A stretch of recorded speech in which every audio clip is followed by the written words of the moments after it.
বিভিন্ন কর্মসূচির মধ্য দিয়ে গুরুত্বপূর্ণ রাজনৈতিক ও ঐতিহাসিক দিবসগুলো পালনের সিদ্ধান্ত নিয়েছে যুক্তরাজ্য আওয়ামী লীগ। সংগঠনের পক্ষ থেকে ব্রিটিশ প্রধানমন্ত্রীর কার্যালয়ের সামনে বিক্ষোভ সমাবেশ ও স্মারকলিপি প্রদান কর্মসূচি নেওয়া হয়েছে। চিফ রিপোর্টার চৌধুরী মুরাদের রিপোর্টে দেখুন বিস্তারিত।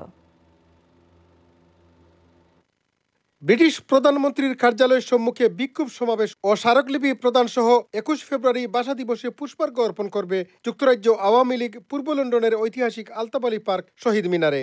৩২ নম্বর বাড়িটিকে বিএনপি জামাত এবং তাদের দোসররা জ্বালিয়ে পুড়িয়ে ছারখার করে।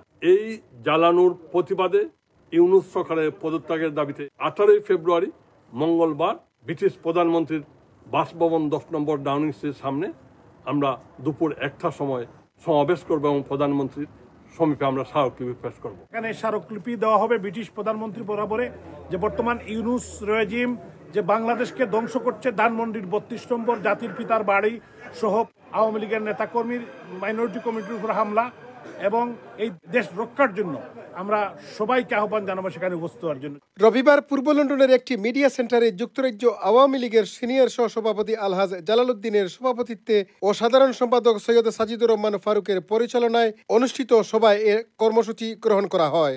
আজকে আমরা যুক্তরাজ্য আওয়ামী লীগের উদ্যোগে একটি কর্মী সভার আয়োজন করেছি। এই কর্মী সভায় একই উদ্দেশ্য, ১৮ ফেব্রুয়ারি আমরা ব্রিটিশ প্রধানমন্ত্রীর কাছে স্মারকলিপি প্রদান করব।